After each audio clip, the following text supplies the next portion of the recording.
Captain Jake Morrison stood on the bridge of the Terra Nova, staring out at the endless stars. It had been a quiet day in the neutral zone between human space and the rest of the galaxy. His ship floated peacefully near the invisible line that humans were not allowed to cross. Jake had been doing this job for 3 years now. Every day was the same. Watch the border. Make sure no human ships went too far. Keep the peace with the aliens who controlled most of the galaxy. It was boring work, but someone had to do it. The Terra Nova was not a big ship. It had a crew of only 40 people. Jake knew them all by name. Lisa Parker was his navigator, a smart woman from Texas who could plot a course through any star system. Ryan Blake ran the engines and kept everything working. Amy Foster handled all the radio calls and messages that came in from Earth and the alien worlds. Today felt different, though. Jake could not explain why, but something in the air made him nervous. Maybe it was the way the stars looked, or maybe it was just his imagination. He had learned to trust his feelings over the years. "Captain," Amy called from her station. "I'm getting a message from the Zentari homeworld. It's coming in on the emergency channel." Jake turned around quickly. The Zentari were the leaders of the Galactic Council. They controlled 12 different alien races and had power over most of the known galaxy. When they used the emergency channel, it meant something big was happening. "Put it on the main screen," Jake said. The front wall of the bridge lit up with a blue glow. Slowly, a figure appeared in the light. It was tall and thin, almost like it was made of crystal. Its skin sparkled, and its eyes glowed with white light. This was Ambassador Veltar, one of the most powerful Zentari in the galaxy. "Captain Morrison of the human vessel Terra Nova," the alien said. Its voice was cold and sharp like breaking glass. "I speak for the Galactic Council and the Prime Assembly of Zentara." Jake stood up straight. He had talked to Veltar before, but never like this. Never with such a serious tone. "I hear you, Ambassador. What can I do for you?" "You can listen," Veltar said. 50 years ago, your species was given the gift of contact with the greater galaxy. We welcomed you as children welcome a new toy. We gave you rules to follow. We gave you boundaries to respect. We did this for your own good. Jake felt his heart start to beat faster. This did not sound like a friendly conversation. "Your people have broken those rules," Veltar continued. "You have built machines that travel through space in ways we forbid. You have placed settlements on worlds beyond your permitted area. You have done these things in secret, thinking we would not notice." Behind Jake, his crew was getting nervous. Lisa was checking her navigation charts. Ryan was watching the engine readings. Amy was recording everything the alien said. "We know about your research stations on the 3 worlds in the Kepler system," Veltar said. "We know about your quantum tunneling experiments. We know about your attempts to break the laws of physics that keep this galaxy safe and orderly." Jake wanted to speak, but Veltar held up one long, crystal-like hand. "The Galactic Council has made a decision. You have 30 standard days to stop all forbidden activities. You will destroy your illegal settlements. You will end your dangerous experiments. You will accept new monitoring systems on all your worlds. You will do this willingly, or we will do it for you." The alien's eyes grew brighter, and its voice became even colder. "Do not mistake our patience for weakness, Captain Morrison. We have destroyed civilizations that refuse to follow our guidance. We have turned entire star systems into empty space when lesser species became too ambitious. Your people are young and foolish. You play with forces you do not understand. This ends now." The image of Veltar began to fade. 30 days, Captain. Tell your leaders. Tell them that the age of human expansion is over. Tell them that the Council has spoken. The screen went dark. The bridge was quiet except for the soft hum of the ship's engines. Jake looked at his crew. Lisa was pale and staring at her instruments. Ryan was shaking his head slowly. Amy was still recording, but her hands were trembling. "Amy," Jake said quietly, "send that message to Earth immediately. Use the fastest channel we have." "Yes, sir," Amy replied. Her voice was barely a whisper. Jake sat back down in his captain's chair. 30 days. The aliens were giving Earth 30 days to give up everything they had worked for, all the new colonies, all the scientific discoveries, all the hope for humanity's future among the stars. He thought about Earth, his home world with its blue oceans and white clouds. He thought about the billions of people living there who had no idea that their entire future was being threatened by aliens who saw them as nothing more than troublesome children. Jake had served in the Earth Space Navy for 15 years. He had seen humanity grow from a single world to a small empire of colonies and research stations. He had watched human scientists make discoveries that amazed even the advanced alien races. He had been proud to be human. Now it seemed like all of that was about to end. "Captain," Ryan said from his station, "what do you think Earth will do?" Jake was quiet for a long moment. He thought about President Helen Grant, the tough woman who led Earth's government. He thought about Admiral Scott Taylor, who commanded all of humanity's military forces. He thought about the scientists and engineers who had built the quantum tunneling devices that the aliens wanted destroyed. "I don't know, Ryan," Jake finally said, "but I know one thing about humans. We don't like being told what to do, especially by people who think they're better than us." He stood up and walked to the front of the bridge, looking out at the stars again. "Send a message to all human ships in this sector," he told Amy. "Tell them to return to Earth space immediately. Tell them something big is about to happen." As the Terra Nova turned toward home, Jake wondered what would happen next. Would Earth surrender to the aliens' demands? Would they fight? Could they fight? 30 days to decide the future of the human race. It did not seem like very much time at all. On the distant world of Zentara, the Great Council chamber filled with representatives from 12 alien races. The building was enormous, carved from a single piece of black stone that reached high into the purple sky. Inside, the walls glowed, with soft light that came from crystals embedded in the rock. Council Speaker Zethkol stood at the center of the chamber. He was tall even for a Zentari, with skin that looked like polished silver and eyes that burned with blue fire. Around him sat the most powerful beings in the galaxy, each one representing a species that had ruled the stars for thousands of years. "The human problem grows worse each day," Zethkol announced. His voice echoed through the chamber like the sound of breaking metal. "These creatures from the third spiral arm have become too bold, too dangerous, too ambitious." In the first row of seats sat General Thakmor of the Korthani. He was a massive warrior with 4 arms and armor that looked like the shell of a giant insect. His people had been the Council's military force for over 2,000 years. They had conquered hundreds of worlds and crushed dozens of rebellions. "Let me take my fleets to their homeworld," Thakmor growled. "I will show them what happens when children play with adult weapons. One attack and they will surrender everything." Beside him floated Advisor Meltoth, one of the ancient Moldari. The Moldari had no solid bodies. They were made of pure energy, glowing white and shifting like flames in the wind. They were the oldest race in the Council and claimed to have seen the birth of stars. "Violence may not be necessary," Meltoth whispered. "The humans are young. They do not understand the natural order of things. Perhaps we can teach them without destruction." Zethkol made a sound like laughing, but there was no humor in it. "Look at what they have accomplished in just 50 years. When we first contacted them, they had barely reached their own moon. Now they have colonies on 17 worlds. They have built machines that bend space and time. They have discovered secrets that took us millennia to learn." He walked to a large screen that showed images from human space, pictures of cities on alien worlds, factories in space, and ships that moved faster than light. The Council members looked at the images with growing concern.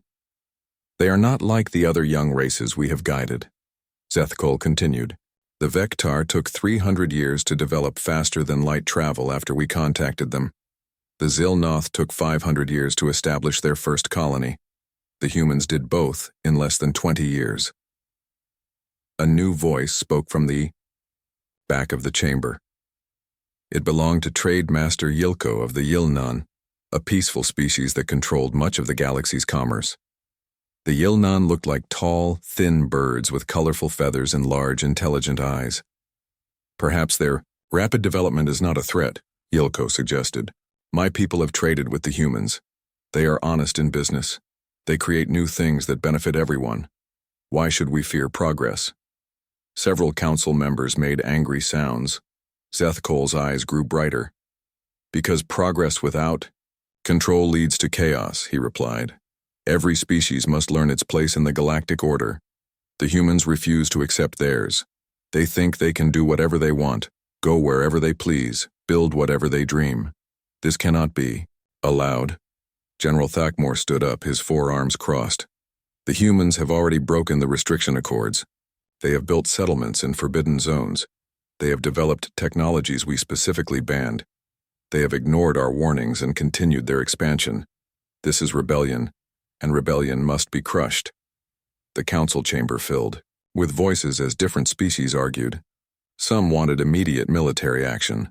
Others preferred diplomatic pressure. A few suggested that maybe the restrictions were too harsh. Zethkol raised his hand for silence. The council spy networks have reported strange activities throughout human space. Their ships are moving in new patterns.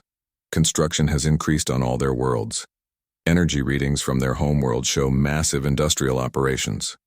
Touched a control, and new images appeared on the screen. They showed human ships gathering in large groups, new buildings being constructed on distant planets, and factories working day and night. They are preparing for something, Zethkol said. They know we are watching. They know we are displeased. Yet they continue their forbidden activities. They are testing our resolve. Engineer Prime Tekvor of the Tekmari spoke up. The Tekmari were master builders who had constructed many of the council's greatest structures. They looked like walking trees with metal bark and branches for arms. The humans have shown remarkable creativity in their technology, Tekvor admitted. Some of their innovations could benefit all council species. Perhaps we should study their methods rather than destroy them.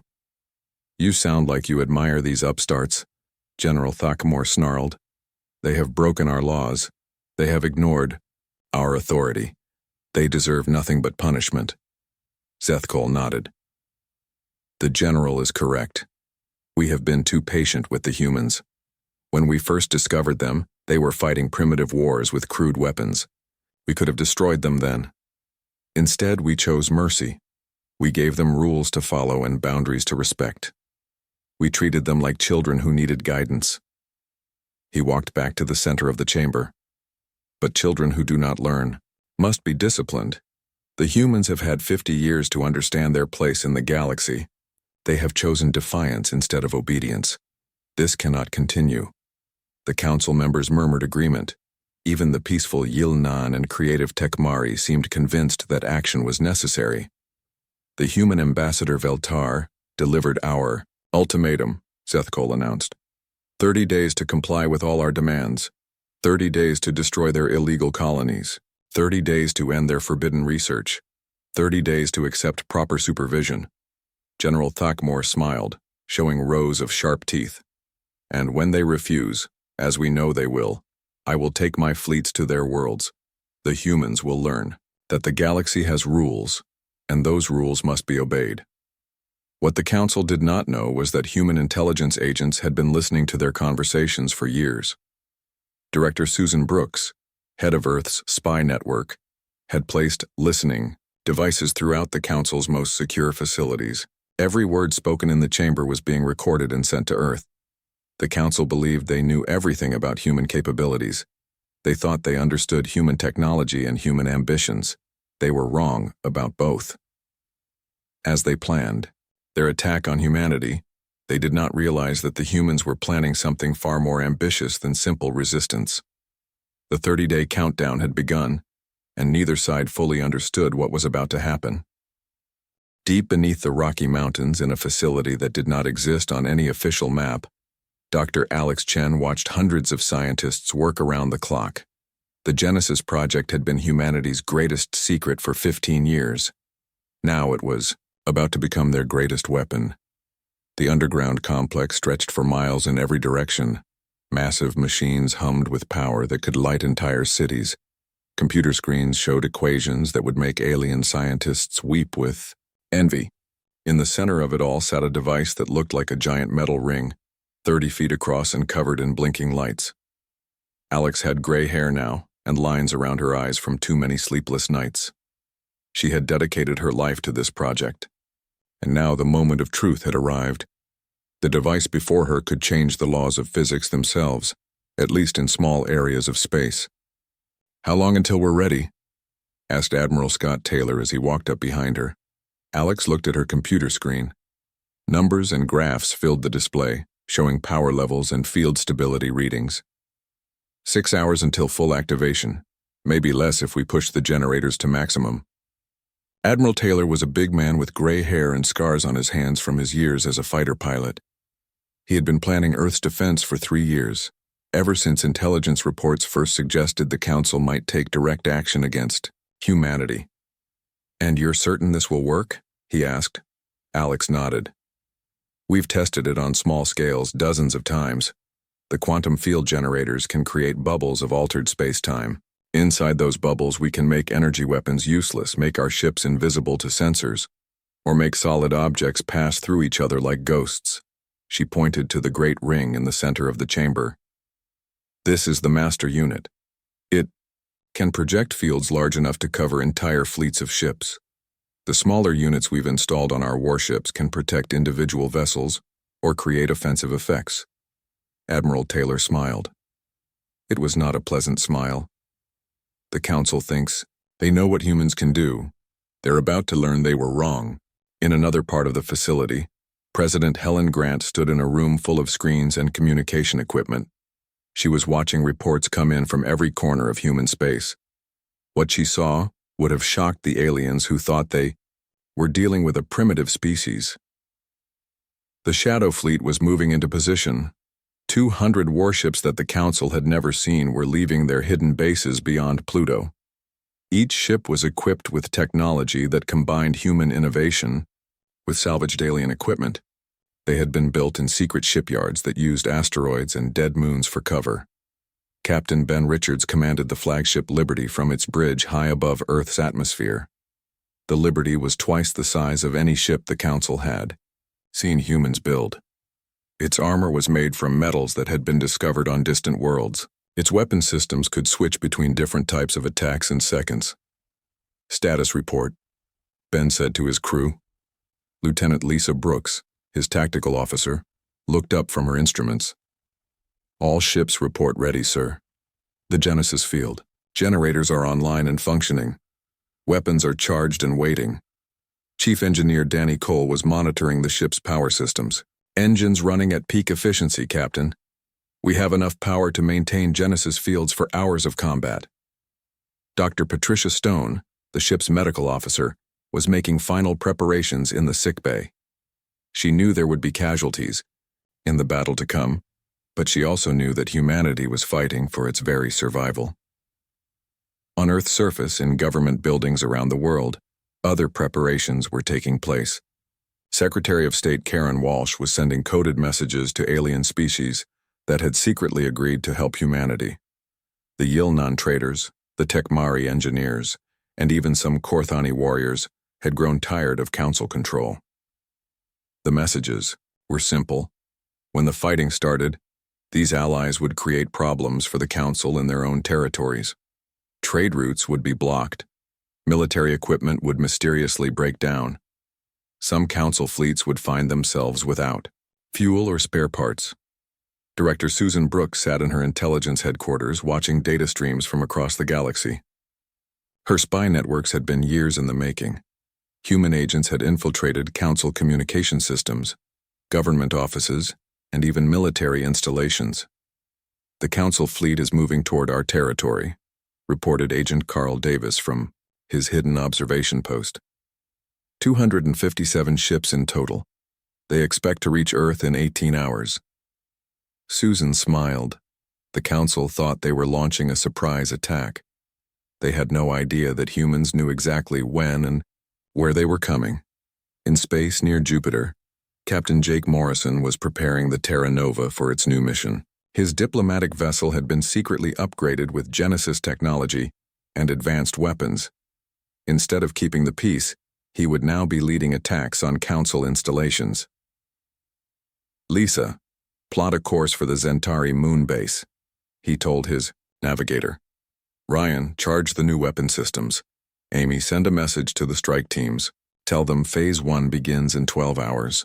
The plan was ambitious beyond anything humans had ever attempted. Instead of simply defending Earth, they would attack council worlds across the galaxy at exactly the same time. 12 different targets would be hit simultaneously, creating confusion and panic among alien leaders who thought humans were trapped in their home system. Each strike team had specific objectives. Some would destroy military bases. Others would capture important prisoners or steal vital information. A few would target economic centers that supplied the council war machine. Back in the Genesis facility, Dr. Alex Chen made final adjustments to the quantum field generators. She thought about her childhood, when she had looked up at the stars and dreamed of exploring distant worlds. The council wanted to destroy that dream, to keep humanity locked in a cage forever. Not today, she whispered to herself. Not ever. President Grant received a final report from Admiral Taylor. The Shadow Fleet was in position. The strike teams were ready. The Genesis project was operating at full power.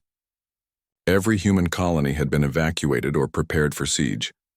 Most importantly, the secret weapon facilities scattered throughout human space were ready to reveal themselves. The Council thought they knew where all the human military bases were located. They were about to discover dozens of installations they had never suspected existed. Send the message to all commands, President Grant ordered. Operation Freedom begins at 800 Earth Standard Time. May God help us all. Across human space, the final preparations were complete.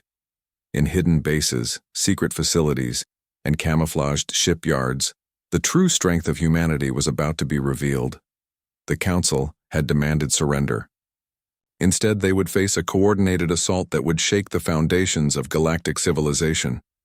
The 30-day deadline was still 24 hours away, but humanity had chosen not to wait. The element of surprise was too valuable to waste. When the Council fleet arrived at Earth, they would find not a beaten enemy waiting for mercy, but a trap that had been years in the making. The age of human expansion was not ending. It was just beginning. Admiral Korvath of the Korthani stood on the bridge of his flagship Dominion as the Council fleet approached the edge of human space. 300 ships stretched out in perfect formation behind him. Battleships from 7 different alien species moved together like a deadly parade. Contact the human homeworld, Korvath ordered. Tell them their time is up. Tell them to surrender now or face complete destruction. His communication officer tried to reach Earth but got no response. The radio channels were silent. Even the automated signals that usually came from human space stations had stopped. Strange, muttered his tactical officer. It's like the entire system has gone dark. Korvath was not worried. In his 400 years of military service, he had crushed dozens of rebellions. Young species always tried to resist at first. They always learned that fighting the Council was hopeless. What he did not know was that at that exact moment, 12 different human strike teams were attacking Council worlds across the galaxy. Captain Jake Morrison and his crew aboard the Terra Nova appeared inside the Zentari Military Academy on their moon. The Genesis technology had let them pass through the Academy's energy shields like they were not even there. The alien guards could not understand how human soldiers had suddenly appeared in their most secure building. Download everything, Jake ordered his team. Military codes, battle plans, fleet positions. We have 10 minutes before they figure out how to stop us. On the other side of the galaxy, Captain Sarah Davis led a squadron of human fighters in an attack on a Korthani supply depot. Her ships moved in ways that confused the alien defenders. They would appear in one place, fire their weapons, then vanish and reappear somewhere else. Their ships are breaking the laws of physics, radioed one panicked Korthani pilot. They're moving through solid matter. They're attacking from impossible angles. The Genesis field generators made human ships unpredictable in ways that alien minds could not understand. Weapons would pass harmlessly through them one moment and strike with devastating force the next. Back at Earth, Admiral Korvath was growing impatient. His fleet had reached the outer edge of the solar system but still received no communication from the humans. "Sir," his sensor officer called out, I'm detecting massive energy signatures throughout the system. There are ships hiding behind every planet and moon. Corveth looked at his display screens. What he saw made no sense. There were supposed to be maybe 50 human warships in the entire solar system. Instead, his sensors showed over 200 vessels, many of them larger than anything humans were supposed to be able to build. Impossible, he growled. Our intelligence reports said they had no significant military force. Where did all these ships come from? The answer came when Captain Ben Richards and the Liberty dropped their camouflage and appeared directly in front of the Council fleet. The massive human dreadnought was 3 times larger than Corveth's flagship and covered with weapon systems that no Council database could identify. "This is Captain Richards of the Earth Defense Force," came the radio message. "You have entered human space without permission. Leave now or face the consequences." Corvath laughed. 1 ship against 300? These humans have lost their minds. He ordered his fleet to attack, but what happened next shattered everything he thought he knew about warfare. The Liberty activated its Genesis field generator. Space itself began to bend and twist around the human ship. The Council fleet fired, their most powerful weapons, but the energy beams curved away from their target like water flowing around a stone. Then the Liberty fired back. Its weapons ignored the Dominion's shields completely, passing through them as if they did not exist. Explosions rocked Corvath's flagship as systems failed throughout the ship. "How is this possible?" he shouted. "Their weapons are penetrating our defenses. Our weapons cannot touch them." All around the solar system, the hidden human fleet revealed itself. Ships that had been disguised as asteroids came to life.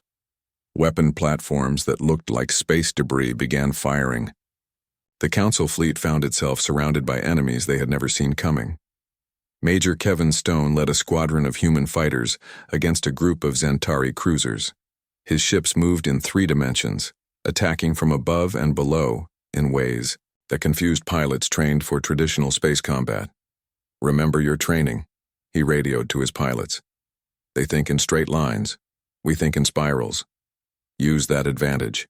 The human fighters danced through enemy formations, their Genesis fields letting them phase through solid objects when needed and become solid again to deliver devastating attacks. On Earth, President Grant watched the battle from the command center. Reports were coming in from all fronts. The simultaneous attacks on Council worlds were causing panic and confusion. Enemy fleets were being recalled to defend their home territories.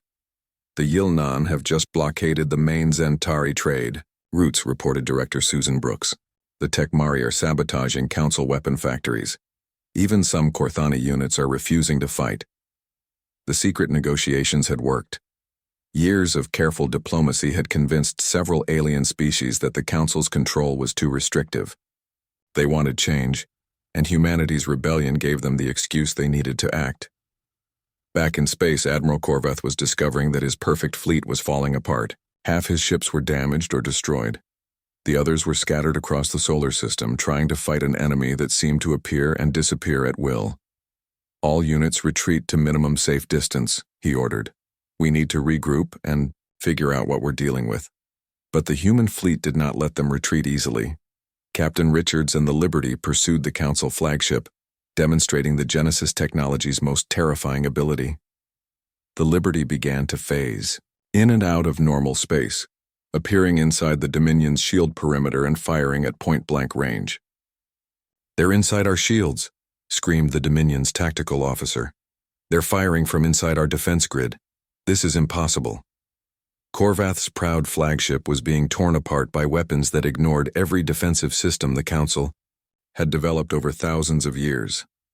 Lieutenant Sarah Davis, now flying escort for the Liberty, watched as Council ships tried desperately to escape. Their formations were broken. Their commanders were panicking. The mighty fleet that was supposed to crush humanity was running away in complete disorder. "Sir," her wingman radioed, "should we pursue and finish them off?" "Negative," Captain Richards replied. "Let them run. Let them tell the Council what they saw here today. Let them spread fear instead of confidence." As the remnants of the Council fleet fled toward the edge of the solar system, human forces were consolidating their victories.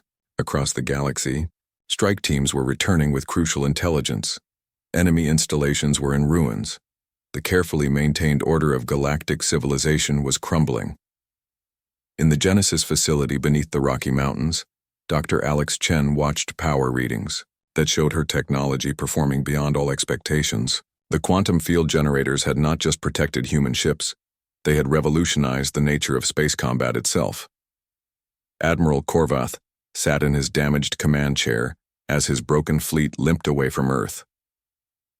In 400 years of military service, he had never experienced such a complete defeat.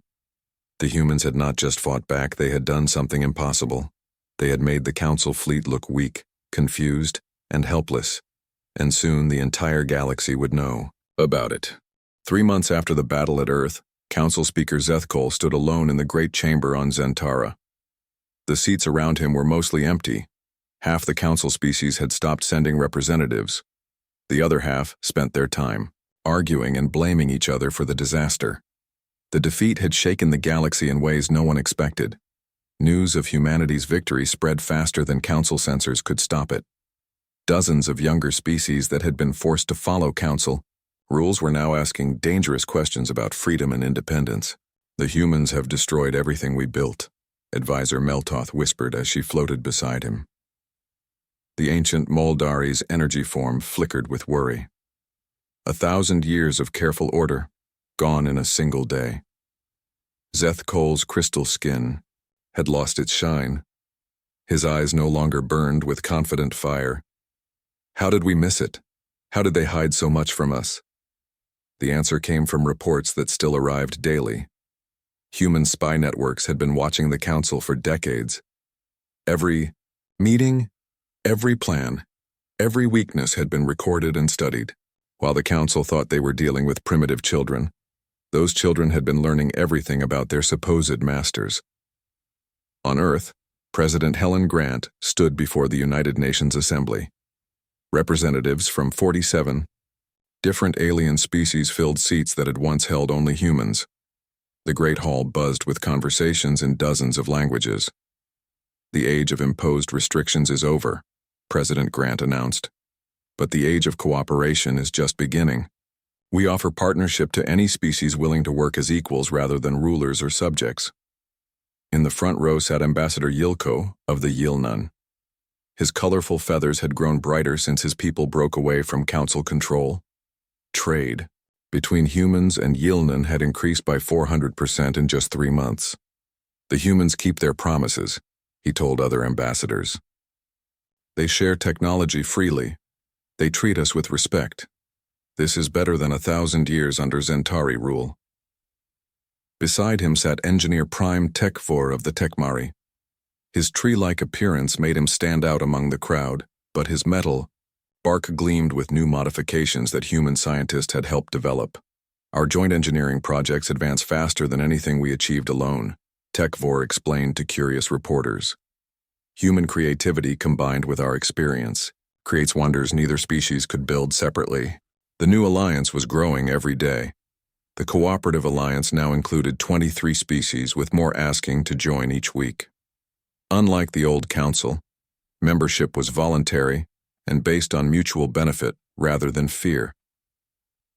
Captain Jake Morrison walked through the corridors of Unity Station, the new diplomatic center built jointly by humans and aliens. The station orbited between Earth and Mars, serving as neutral ground for species that wanted to escape Council control. His old crew had taken important positions in the new government. Lisa Parker now headed the Navigation Standards Committee, helping different species coordinate their space travel.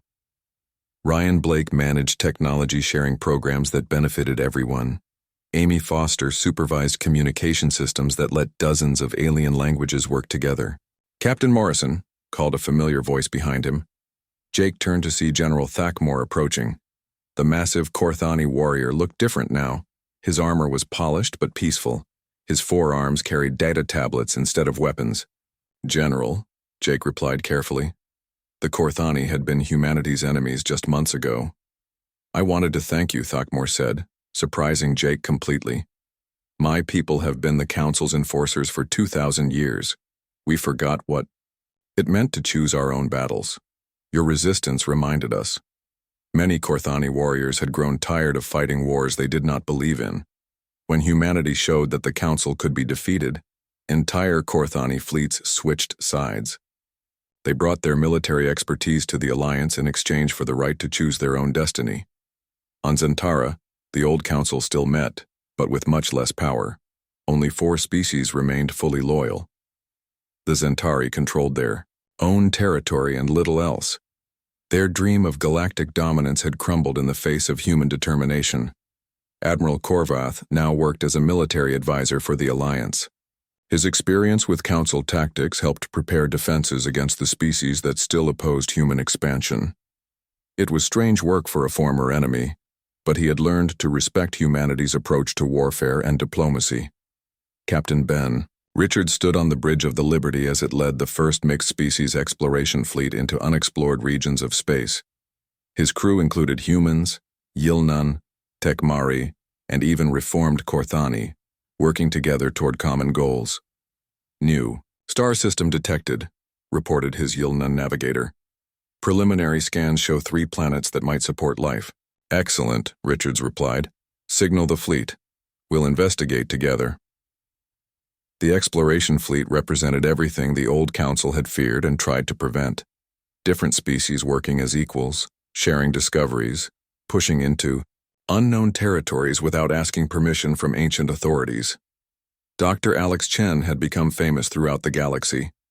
Universities on dozens of worlds offered her teaching positions. Alien scientists traveled across space just to learn about Genesis technology, but she chose to stay on Earth, continuing her research and sharing knowledge freely. The universe is full of mysteries, she told her students, both human and alien. We learn more by working together than by hiding secrets from each other. Back on Unity Station, President Grant met with representatives from 3 more species that wanted to join the Alliance. The Velnari were master farmers who could grow crops on barren worlds. The Zilkoth were artists whose work inspired beings across the galaxy. The Morvek were explorers who knew the location of hundreds of uncharted star systems. What do you offer in return? Asked the Velnari representative. Friendship, President Grant replied. Protection, the right to choose your own path among the stars, and the promise that no one will ever again tell you what you can or cannot achieve. 5 years after the Council's ultimatum, the galaxy had changed completely. The rigid order that had existed for millennia was gone. In its place grew something new and vibrant. Species that had never been allowed to interact now traded, learned, and explored together. Some worlds still followed the old Council ways. The Zentari maintained their crystal cities and spoke of past glories. But they were no longer the galaxy's rulers. They were just another species among many, forced to earn respect rather than demand obedience. Captain Morrison stood in his quarters, aboard Unity Station looking out at the stars.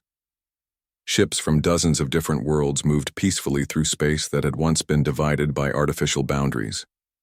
Children who would grow up in this new era would never know the fear of being told their dreams were too big or their ambitions too dangerous.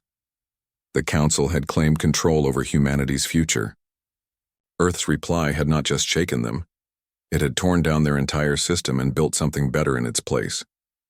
The age of human expansion had indeed begun, but it was an expansion of hope, cooperation, and freedom that lifted up every species willing to reach for the stars. The galaxy would never be the same, and that was exactly what humanity had intended.